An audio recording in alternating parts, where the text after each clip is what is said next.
Armas kogudus, head vaatajad, head kuulajad, õnnistatud juunikuu esimest pühapäeva. Eestis jäi möödunud nädalasse mitmeid olulisi päevi. 1. juunil tähistasime lastekaitsepäeva, mil me mõtlesime laste turvalisusele, ja 4. juunil heiskasime taas majadele lipud selleks, et tähistada Eesti Vabariigi lipupäeva. Käisin sellel hommikul ka kell 7 Kärdla keskväljakul lippu heiskamas. See on ka selline ilus traditsioon, kui Eesti lipu laulu saatel lipp siis kogukonnakeskustes heisatakse.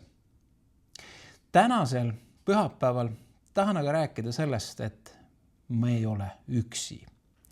Ja see läheb taas nende jutluste ritta, mida viimasel 4 korral olen jaganud seoses püha vaimuga. Ja tänaseks teemaks või pealkirjaks jutlusel on Ta on siin. Mida täpsemalt jutluses räägin või millest, sellest saate üsna pea kuulda. Algussõna jagab tänasele teenistusele Enn Martin ja muusikaga teenib TBK ansambel.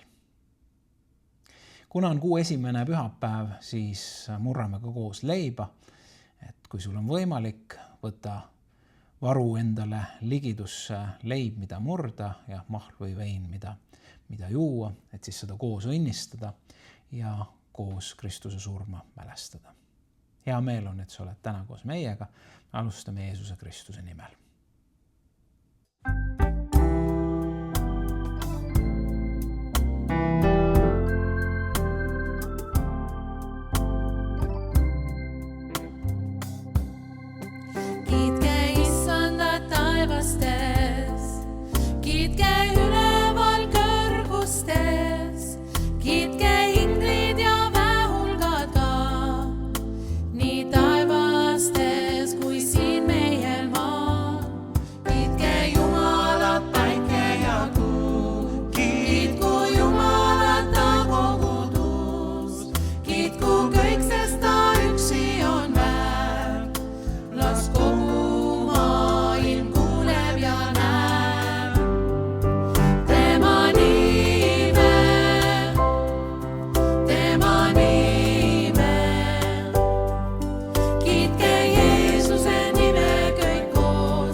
Tema nime kõik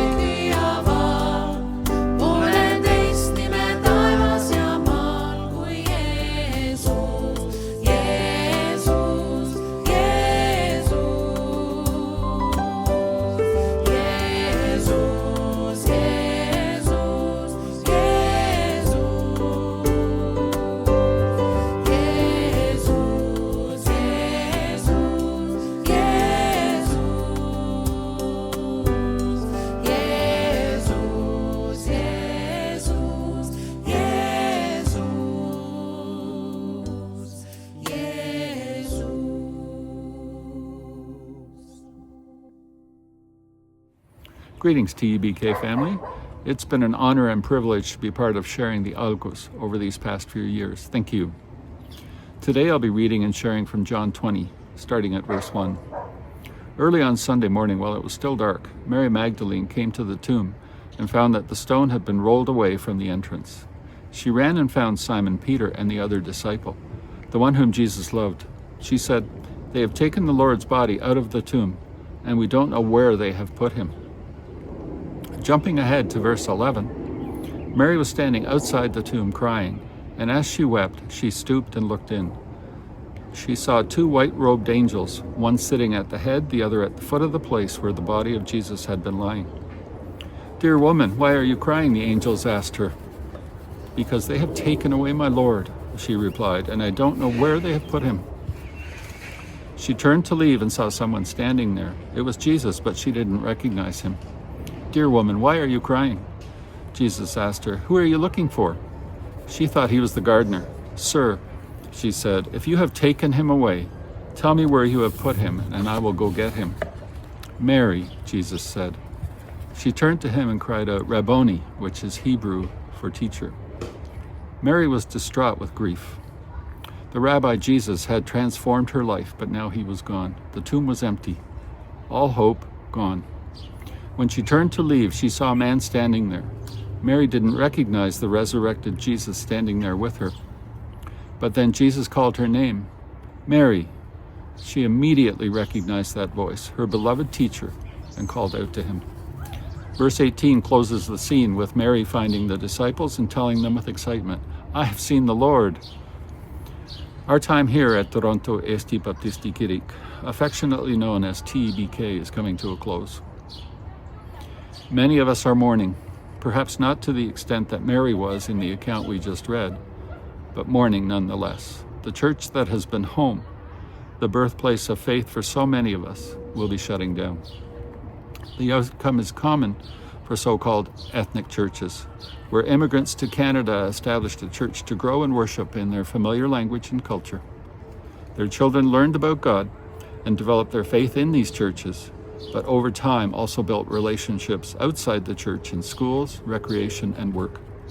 They married outside their ethnic culture and began attending Canadian churches.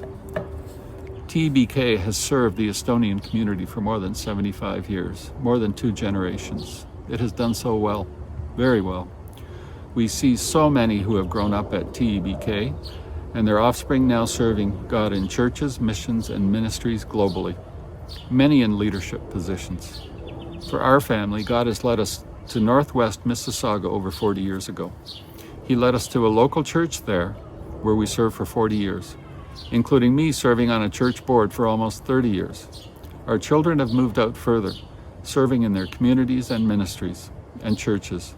This was all possible because of the foundation of faith we found at TEBK, and now He has led us back home for the past few years. We are here to mourn with you as TEBK shuts down, and we wonder about what's next for us.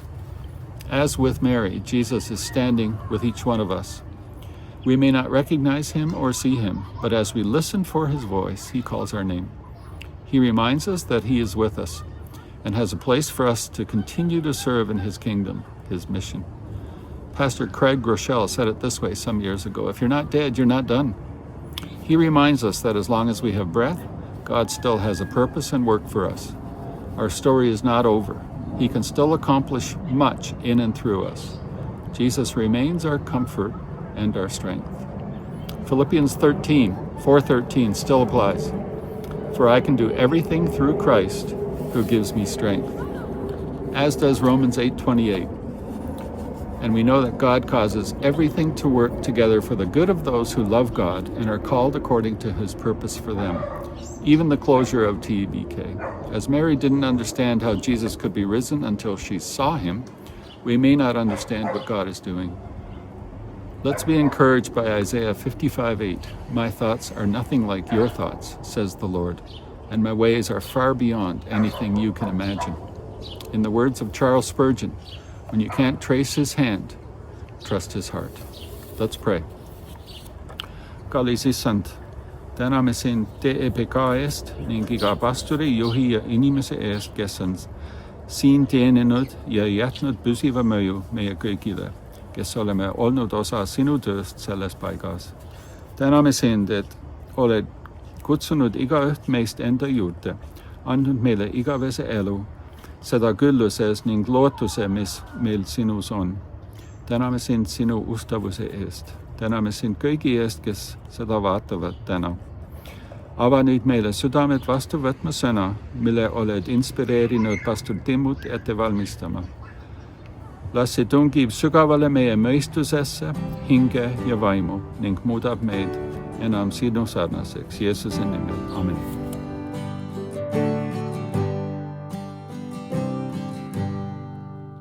Gracious Father, Son, and Spirit, ever joined in bonds of love, may your church share in the union of our God, the three in one.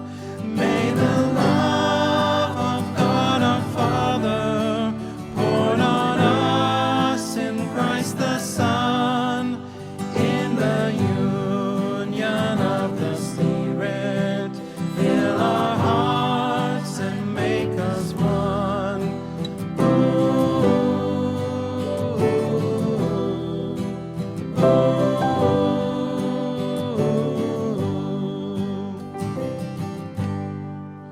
Through his words, our gracious Savior draws us to himself in love. Build us up into a temple where by grace he dwells with us. On foundation of his promise, built on him our cornerstone, may we stand as one forever. May his love in us be shown. Keep us steadfast in your promise, standing firm with all the saints, till at last we come to heaven, and as one we see your face.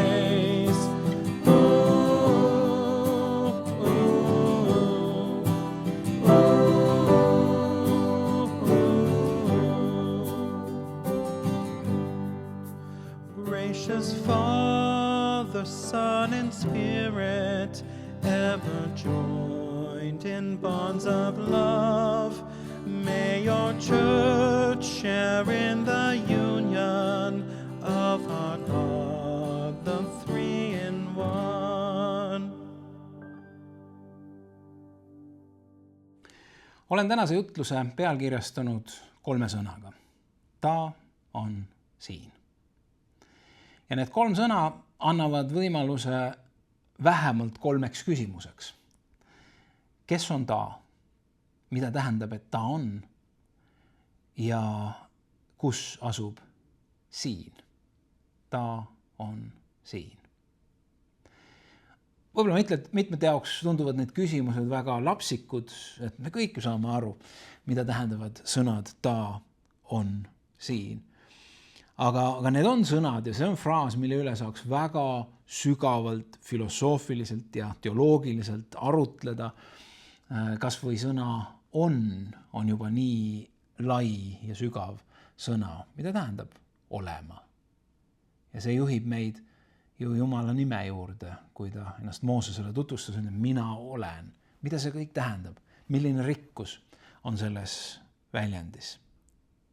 Aga me mõistame, ilma väga sügavuti teoloogiliseks või filosoofiliseks minemata, et kui jutluses räägime kellestki, kes on, tema on, eriti suure tähega kirjutatuna, siis me räägime ju Jumalast kui isikust. Tema on. Ja me ei lähe ka väga sügavuti selle sõnaga on. Me mõistame, et kui keegi on, siis see tähendab, kindlasti ta eksisteerib. Kui me ütleme, et keegi on poes, siis meil on kohe aru saada, mida see tähendab. Kui keegi on koolis, kui keegi on Jumala teenistusel.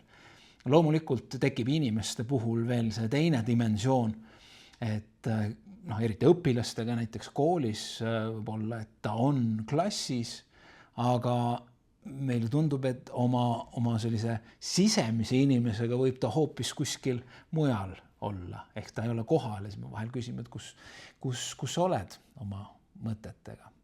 Aga enamasti me mõistame, keegi on kusagil, ta on siin, ta on seal. Ja jutluse pealkirjast on siin on selge, et me räägime Jumalast, kes on paigas, kus oleme meie. Ehk siis siin määratleb ära. Me ütleme ju siin selle kohta, selle paiga kohta, kus me ise viibime. Sest kõik teised paigad on seal. Keerulisemaks läheb näiteks saksa keeles, kus on nii siin kui seal, on sõnaga da. Aga õnneks meil on eesti keel ja saame öelda, ta on siin.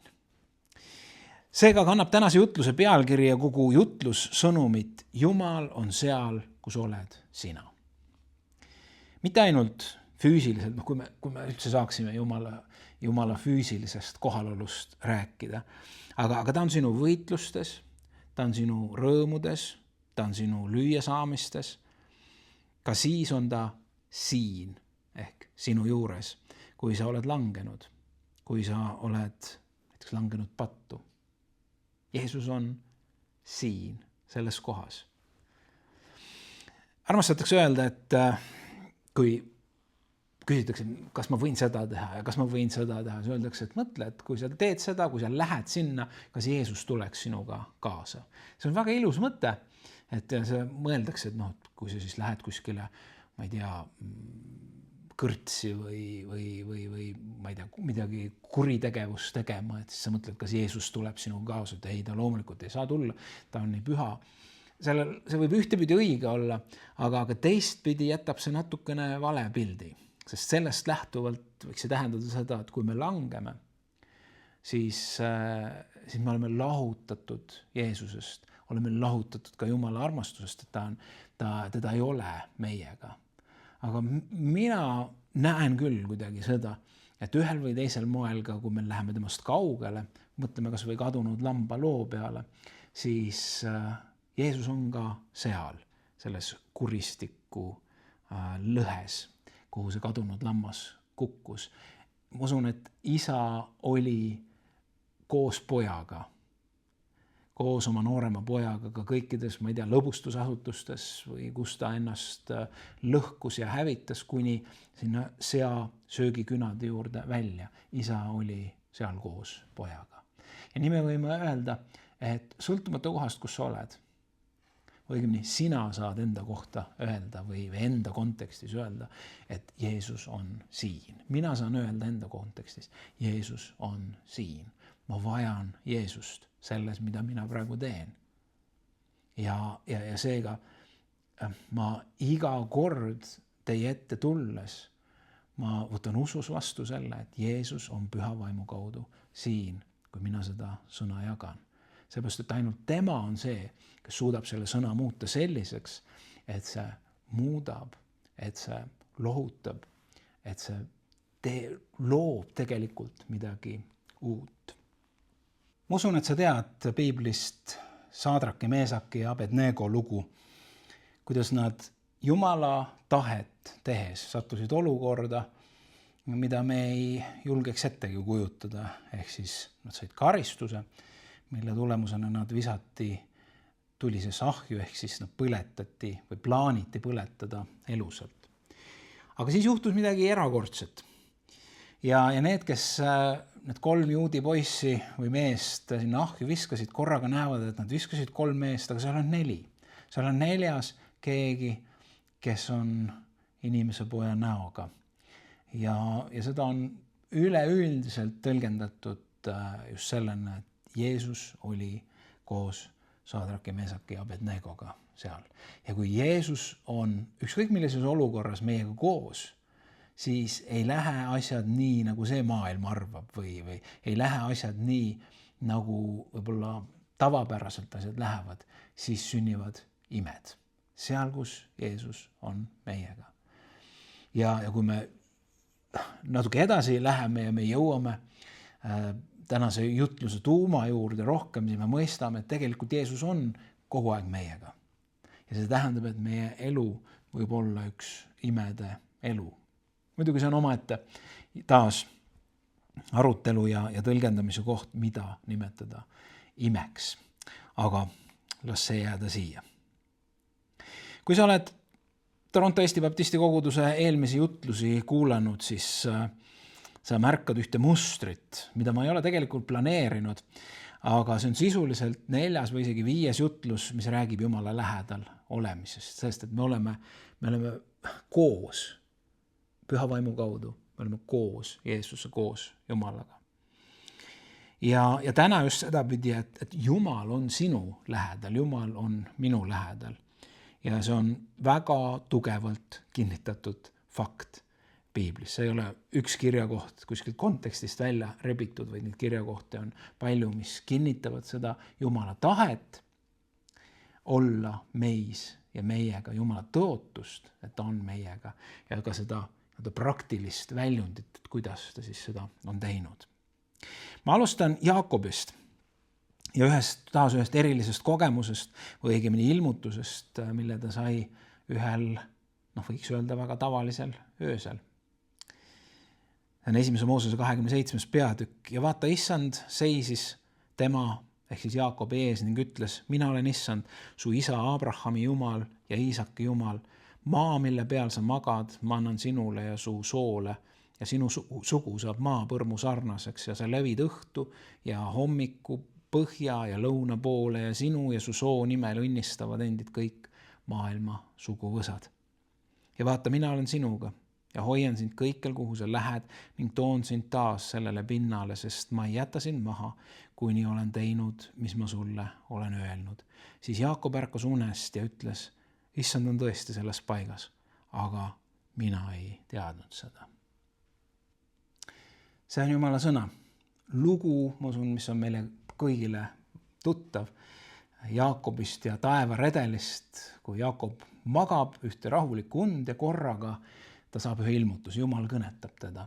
Ja see ei olnud lihtsalt selline aju kokku klopsitud film sellest, mis on siis kogetud ja mida on mõteldud, vaid see oli Jumala ilmutus. Reaalselt Jumal kõnetas teda. Ja võiks öelda, et ühel tavalisel ööl, tavalisel hetkel, tavalise sündmuse keskel, tavalises unes olles korraga kõik muutub väga erakordseks, sellepärast, et Jumal ilmutab oma kohalolu. Ja Jaakob tunnistab, et ma tulin siia, ma mõtlesin, et see on tavaline koht, ma mõtlesin, et see on tavaline öö, ma mõtlesin, et see on tavaline uni, aga ma ei teadnudki, et Jumal on selles paigas ja sellest hetkest muutus kõik erakordseks.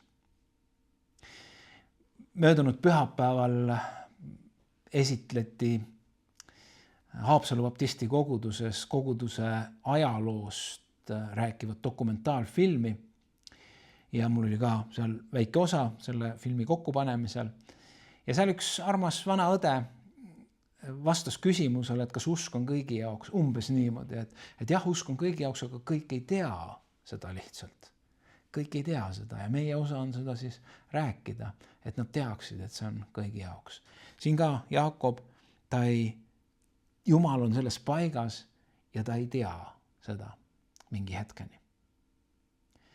Üks teine lugu hoopis Uuest Testamendist on midagi sarnast, kus Jeesus kõnnib koos jüngritega pärast ta ülestõusmist, kes on liikumas Jeruusalemmast Emmause poole ja räägitakse ühest ja räägitakse teisest ja Jeesus on nende kõrval ja nad ei tea, et Jeesus on nendega. Ja Luuka evangeeliumis 24. peatükis on öeldud, et siis avanesid neil silmad ja nad tundsid ta ära. Ja tema kadus nende silmist ja nad ütlesid teineteisele, eks meie süda põlenud meie sees, kui ta teel meiega rääkis ja meile kirju selgitas. Kas pole kummaline? Jeesus on füüsiliselt nendega koos ja nad ei tunne ära. Ja siis nad tunnevad ära ja siis pole otse kui Jeesust füüsiliselt nende kõrvale vajagi. Nad teavad, et Jeesus on. Ma ei tea, kas sul on tuttavad sellised heureka või ahaa kogemused, kus me ei saa aru, me pole osanud võib-olla mõteldagi mingisuguste asjade peale ja korraga on midagi selge. Ma usun, et see, kui me usule oleme tulnud, siis seal on midagi sarnast pidanud juhtuma, sest ühel hetkel me ei usu, ühel hetkel me võib-olla kahtleme, ja ühel hetkel me võime öelda, et me usume. Meil on midagi näidatud, meil on midagi ilmutatud, nii nagu siin on öeldud, et nende silmad avanesid. Jeesus oli olnud nendega, aga nad ei näinud ja nad ei mõistnud. Aga see kõik on vaid sissejuhatus sellele, mis puudutab siis Jumala kohalolu ja ligiolu meie elus igapäevaselt. Võib-olla kõige tuntum kirjakoht, mida sellisel puhul kasutatakse, on Mattuse evangeeliumi 18:20, kus Jeesus ütleb, et kus 2 või 3 on minu nimel koos, seal olen mina nende keskel. Seal olen mina nende keskel, 2 või 3. Kuidas on ühega? Mis siis saab nendest, kes on üksi? Ja ma tahaksingi selle kirjakoha puhul tuua esile, see on selles kontekstis, näiteks jumalateenistus, ma olen ise seda väga palju kasutanud, kui me jumalateenistusel tuleme ja vahel ka julgustuseks selles, kui meid väga palju ei ole, siis me ütleme, aga jumala sõna ütleb, kus 2 või 3 on koos tema nimel, seal on tema nende keskel. Ja samas on see kirjakoht, mis mitmete piibliuurijate poolt on nimetatud kõige sagedamini väärkasutatud kirjakohaks. Neid on päris palju piiblis, neid kirjakohti, mis me võtame, need on nii toredad kirjakohad. Ja ma isegi ei oska öelda, kui suur kuritegu see on selliselt seda kasutada, sellepärast, et fakt on ju ka see, et kus 2 või 3 on koos Jeesuse nimel, seal on Jeesus nende keskel, aga see ei tähenda seda, et kui üksi olla, siis ei oleks. Ehk see kirjakoht nagu määraks seda, et kui on juba Jumala rahvas koos, siis mõnes mõttes on paratamatu see, et püha vaim on, või Jeesus on püha vaimu kaudu nende keskel, sellepärast, et iga kristlane kannab ju püha vaimu kaudu Jeesust endas. Aga jah, selle kirjakoha juures, kui veel eespoolt lugeda, seal on teine selline väga levinud ja armastatud kirjakoht, mida samuti võetakse kontekstist välja ja see on see, et tõesti ma ütlen teile, kes iganes maa peal 2 teie seast on ühel meelel mingi asja suhtes, mida nad iganes paluvad, siis nad saavad selle minu isa käest, kes on taevas. Ja seega on jällegi julgustuseks tulla kokku palvel ja see on igati õige.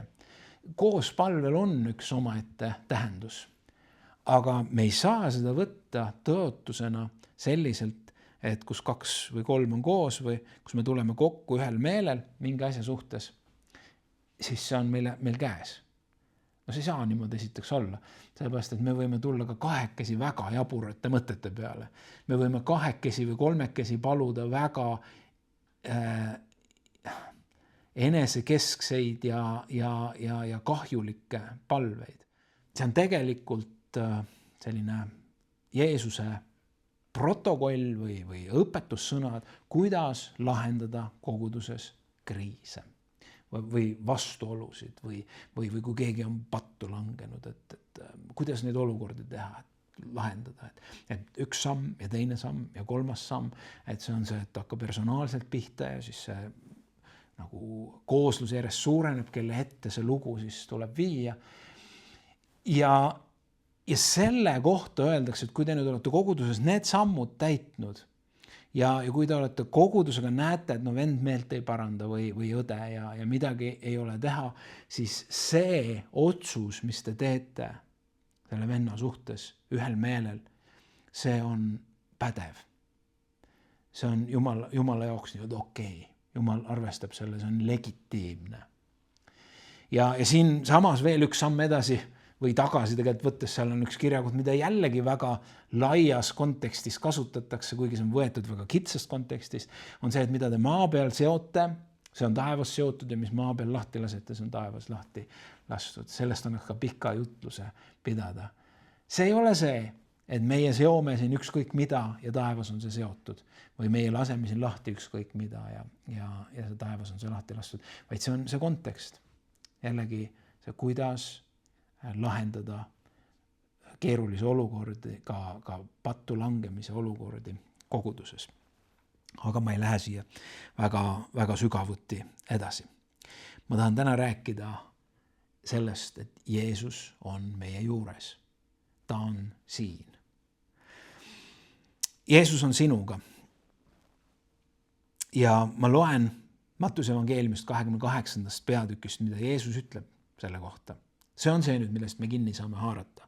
Minge siis tehke jüngriteks kõik rahvad, ristides neid Isa, Poja ja Püha Vaimu nimesse ja õpetades neid pidama kõike, mida mina olen teid käskinud ja vaata. See on nüüd Jeesuse sõnad. Viimased sõnad sisuliselt enne, kui ta taevasse läheb. Vaata, mina olen iga päev teie juures ajastu lõpuni. Ma jään teie juurde. Iga päev. Jeesus on seal, kus oled sina. Jeesus on siin, kus olen mina. Jeesus mõistis, et ta läheb ära. Ta mõistis, et jüngrid kurvastavad selle üle. Ta mõistis, et neil on hirm tuleviku ja väljakutsete ees. Ja seda teades ütleb ta, ma palun Isa. Ja ta annab teile teise lohutaja, et tema oleks teiega igavesti. Tõe vaimu, keda maailm ei saa võtta vastu, sest ta ei näe ega tunne teda ära. Teie tunnete tema ära, sest ta jääb teie juurde ja on teie sees. Ma ei jäta teid orbudeks, ma tulen teie juurde. Veel pisut aega ja maailm ei näe mind enam, aga teie näete mind, sest mina elan ja ka teie peate elama. Sel päeval te tunnete ära, et mina olen oma Isas ja teie minus ja mina teis, kellel on minu käsud ja kes neid peab, see ongi see, kes armastab mind. Aga kes armastab mind, seda armastab mu Isa ja mina armastan teda ning näitan talle ennast. Ehk Jeesus ütleb, ma palun Isa, sest kriisiolukorras ütleb, ma palun Isa, et ta annab teile teise lohutaja. Mina olen esimene lohutaja, aga tuleb teine lohutaja.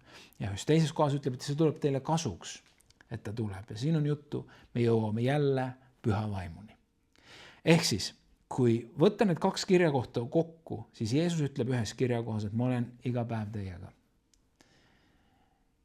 Koguduse elu, kristlik elu ei ole lihtsalt meie mingisugune sooloprojekt või meie mõtleme mingeid asju ja toimetame mingeid asju, vaid see on Jeesuse läkitus. Minge, te olete kokku saanud minu armastusega, te olete saanud õigeks, te olete saanud lepitatud, te olete saanud puhtaks, te olete vastu võtnud pääste minus. Minge ja elage seda välja. Elage koos minuga selles maailmas ja ma olen iga päev teiega. Ja nüüd see teine kirjakoht, ta selgitab seda, et kuidas see siis käib, sellepärast, et jüngritel võis ka segadus olla. Sellepärast, et Jeesus ühtepidi ütleb, et ta läheb ära. Ja siis ütleb, aga ma saadan teile Püha Vaimu. Ja see kõik kõlab kokku jüngrite jaoks siis nelipühil, kui nad täidetakse Püha Vaimuga. Ma usun, et see koht oli see, et see oli see, millest Jeesus rääkis. Et Jeesus ei ole füüsiliselt meiega, aga me kogeme, et ta on meiega. Me kogeme seda, kui me kõneleme. Me kogeme seda, kui me palume haigete pärast. Me kogeme seda, kui me seisame kohtus ja anname vastust oma usu eest. Me kogeme seda, kui meid pekstakse. Me kogeme seda, kui me näeme, kuidas meie lähedasi või koguduse kaaslasi kas siis hukatakse või kiusatakse taga. Me kogeme, et Jeesus on meiega. Kas see tähendas, et ei olnud hirmu? Oli hirmu. Kas see tähendas seda, et ei olnud valu? Kõik oli seda. Aga nad said olla kõiges selles koos Jeesusega, nii nagu Sadrak, Meesak, Abednego. Ja nad nägid imesid. Mis ei tähendanud alati seda, et nad kogesid täpselt seda, mida nad ootasid ja igatsesid, aga nad nägid imesid. Jeesus on siin. Jeesus on seal, kus oled sina, sest ta on tõotanud. Ta on läkitanud oma vaimu, kes elab sinus ja minus. Ja võiks öelda, et sa ei ole kunagi üksi. Võib-olla sa tunned ennast praegu väga üksikuna, kui sa seda oled vaatamas või kuulamas seda Jumala teenistust. Aga sa ei ole üksi, sa ei ole kunagi üksi, kui sa käid koos Jumalaga. Püha vaim on alati sinuga. Ma tahan siia lõppu tuua ühe sellise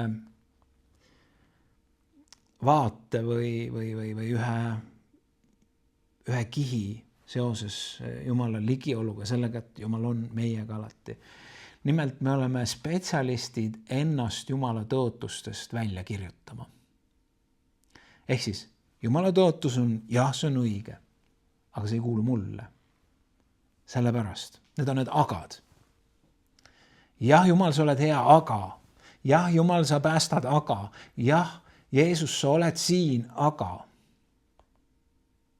Ja nii mõnigi, ma usun, kes on seda jutlust kuulamas või vaatamas, jah, see kõik on ilus, aga see ei kehti minu kohta, sellepärast, et sa ei tea, kus mina olen.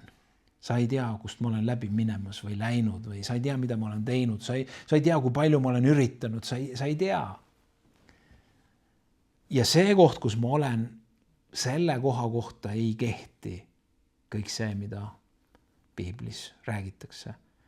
Püha vaimu kohta, Jeesuse kohta, Jumala kohta. Need võivad olla su mõtted. Ma jagan ühe loo. See on maailma kirjandusklassikast ja see on Fjodor Dostojevski Kuritöö ja karistus. Ma usun, nii mõnigi on seda lugenud. Ja üks liigutavamaid hetki selles loos on see, kui sisuliselt raamatu lõpus Raskolnikov, peategelane, Raskolnikov tunnistab Sonjale üles oma mõrva, mida ta on siis teinud, kui ta on tapnud 2 inimest liigkasuvõtjast, see vana Aljona Ivanova ja siis kogemata sisuliselt ka Lisaveta. Ja ta oli elanud ja oli kandnud seda taaka, seda koormat endaga, et on sooritanud mõrva. Ja seetõttu oli ta jäänud väga üksikuks. Seepärast, et ta ei julgenud seda kellegagi jagada. Kui sellist asja ei saa jagada, siis see on ma kujutan ette, et see on tohutu koorem. Sest ta ei saanud seda jagada, seepärast, et loogiliselt ta mõist, sealt tuleb hukkamõist ja süüdimõist ja kes tahaks tegemist teha mõrvariga ja mida kõik mõeldakse ja nii edasi. Aga ta oli jõudnud ühte kohta, kus ta siis räägib Sonjale sellest mõrvast. Katkendlikult, piineldes ja siis lõpuks laseb välja selle kohutava tõe, et tema on tapnud selle Aljona Ivanovna ja Lisaveta. Ja nüüd see, mis on tähelepanuväärne, on Sonja reaktsioon.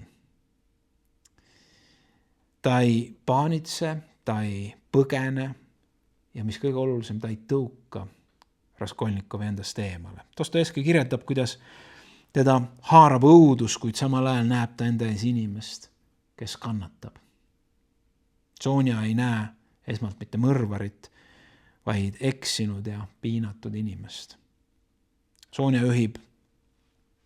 püüab juhtida Raskolnikovi avaliku ülestunnistamiseni, kuid ta ei hülga teda ja ta jääb ta kõrvale ja ta jääb Raskolnikovi kõrvale ka siis, kui Raskolnikov teeb avalikuks ja tunnistab üles ja ta viiakse Siberisse, sunnitöölaagrisse. Sonja on ka seal temaga. Vaatamata sellele on Raskolnikovis endiselt ohtralt eneseõigustust, aga Sonja armastust ja seda, et Sonja on kogu aeg olnud tema kõrval, seda näeb ta alles päris elu lõpus, kui ta on juba väga, väga haige. Ja siis ta alles mõistab, et on keegi, kes ei pööranud selga talle ka siis, kui sai teada tema kohutavast teost ja jäi tema kõrvale, kui pidi sõitma kaugele sunnitöölaagrisse. Ja Sonja oli Raskolnikoviga kõikjal ja kõiges. Armsad, see on see puudulik pilt sellest, kuidas Jeesus on meiega. Ta ei ole meiega mitte ainult siis tal säramise hetkedel ja ülistuslaulude hetkedel, vaid ta on meiega ka Siberis. Isegi kui me oleme ise selle põhjustanud ja valinud. Jeesus on siin. Vanaisana ma panen ikka vahel oma lapselapsi magama. Ja kui nad ööunne jäävad, siis loomulikult tuba on pime ja vahel juba magama jäädes korraga nad ärkavad ülesse või magama jäänuna ärkavad ülesse ja kas siis hakkavad nutma või hüüdma vanaisa.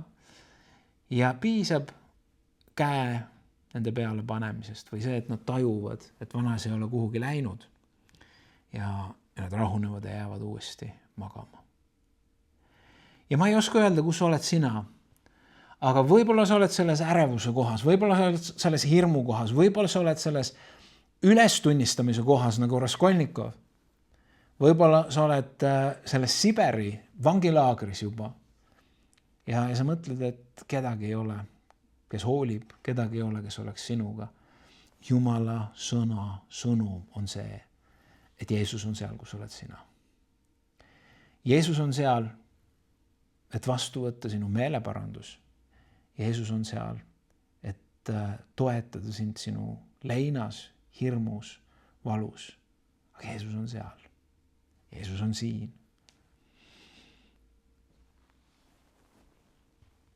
Kui ma oma lapselapsele seal pimedas toas käe tema peale panen, siis mitte midagi ei muutu tegelikult olukordades. Öö jääb ikka ööks, pime jääb ikka pimeduseks. Aga see teadmine, et keegi on sinuga, see annab rahu. Ja ma usun, et Püha Vaim on just seda tahtmas teha, ta on tahtmas kirjutada sinu südame laudadele täna selle rahustava sõnumi. See ei ole lihtsalt rahustav sõnum, see kõlab väga, väga pehmelt või tühjalt natuke isegi. Aga et Jumala Püha Vaim annab rahu, mis on üle mõistmise, üle arusaamise, on üle loomulik rahu, kui ta kirjutab su südame laudadele, et mina olen siin. Mina olen siin. Ma lõpetan päris lõpuks Pauluse julgustavate sõnadega Jumala armastusest. Ja need on kirjutatud tagakiusu all olevale Rooma kogudusele, kannatavale Rooma kogudusele. Mis me siis ütleme selle kohta? Kui Jumal on meie poolt, kes võib olla meie vastu? Tema, kes oma poegagi ei säästnud, vaid loovutas tema meie kõikide eest. Kuidas ta ei peaks siis koos pojaga meile kõike muud kinkima? Kes võib süüdistada Jumala valituid? Jumal on see, kes õigeks teeb. Kes võib meid hukka mõista? Kristus Jeesus on, kes suri ja mis veel enam, kes üles äratati, kes on Jumala paremal käel ja kes palub meie eest. Kes võib meid lahutada Kristuse armastusest? Kas viletsus või ahistus või tagakiusamine või nälg või alastolek või hädaoht või mõõk? Nagu on kirjutatud, sinu pärast surmatakse meid kogu päeva, meid koheldakse nagu tapalambaid. Kuid selles kõiges me saame täieliku võidu tema läbi, kes meid on armastanud.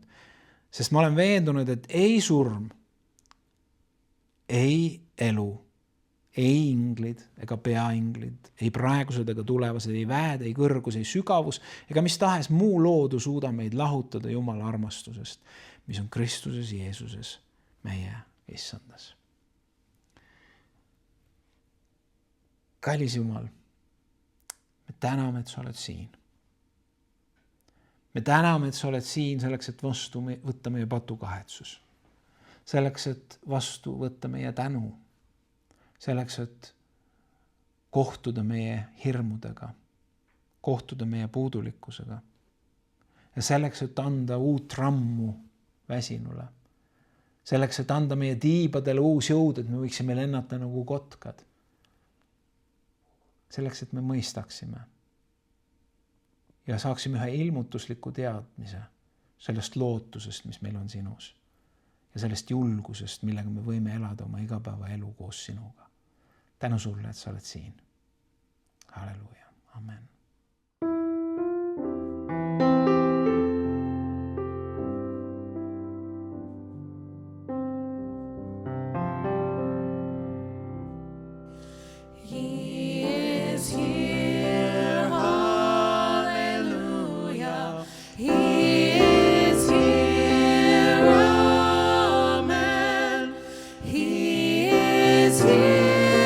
Holy, holy,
Hear him calling out your name. He is here. You can touch him. You will never be the same. He is here. You can touch him. You will never be the same.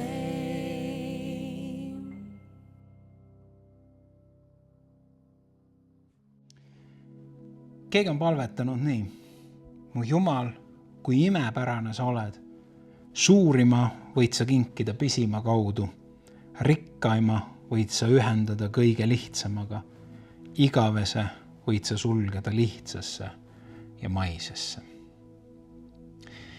Leiva murdmises või Kristuse surma mälestamises on see müsteerium, kus näiliselt väga-väga lihtsas me usume midagi väga-väga suurt. Me tähistame midagi väga-väga suurt. Jeesus ütles, et see on uus leping. Jeesus ütles, et see on mu murtud ihu. Tuleme issanda laua äärde ja tuleme ettevalmistatud südamega. Jumala sõna kutsub meid läbi katsuma ja me võime ka enne, kui me sellest osa saame koos paluda Jumal ette oma patud. Armas issand Jeesus Kristus, ole mulle patusele armuline ja vaata minu peale andeks andvalt, nagu sa vaatasid Peetrusele, kuigi ta oli sind salanud. Nii nagu sa vaatasid patusele naisele Variseri kojas ja röövlile ristil. Anna mulle armu, et võiksin nagu Peetrus nuttama patu pärast. Nagu patune naine armastada sind kõigest südamest ja et ma saaksin koos röövliga olla kord sinuga taevas ja näha sinu palet igavesti. Issand, tänu sulle. Issand Jeesus, selle ööl, mil ta ära anti, ta võttis leiva. Ta tänas ja murdis ja ütles, see on minu ihu, mis teie eest antakse. Tehke seda minu mälestuseks.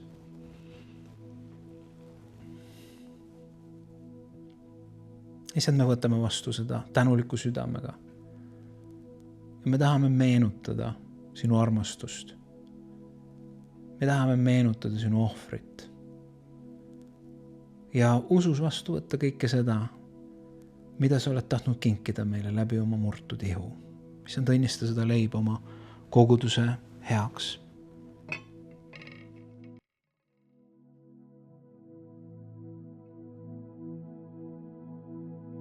Armsad, see on Jeesuse murtud ihu meile õnnistuseks.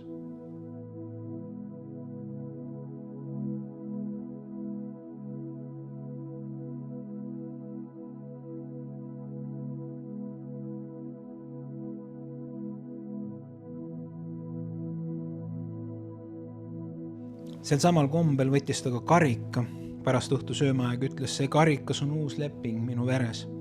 Nii sagedasti, kui sellest joote, tehke seda minu mälestuseks, sest iga kord, kui te seda leiba sööte ja karikast joote, kuulutate te issanda surma, kuni tema tuleb. Issand, õnnistu seda mahla. Issand, see on uus leping. Issand, õpeta meid käima selles uues lepingus. Õpeta meid igapäevaselt vastu võtma sinu armu ja sinu pühavõimu ligiolu. Ja seda väge, mis on Jeesus sinu valatud veres. Tänu sulle, amen. See on Jeesuse veri.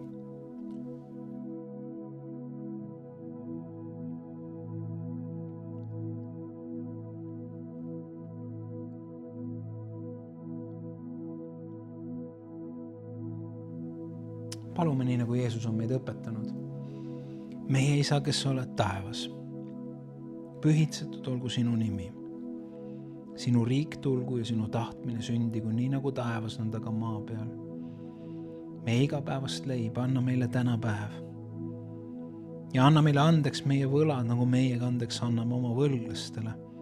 Ja ära saada meid kiusatusse, vaid päästa meid ära kurjast. Sest sinu päralt on riik ja vägi ja au igavesti. Amen. Issand, õnnistagu sind ja hoidku sind. issand, lasku oma pale paista sinu peale, olgu sulle armuline. Issand, tõstku oma pale üle sinu ja andku sulle rahu Isa, Poja ja Püha Võimu nimel. Amen.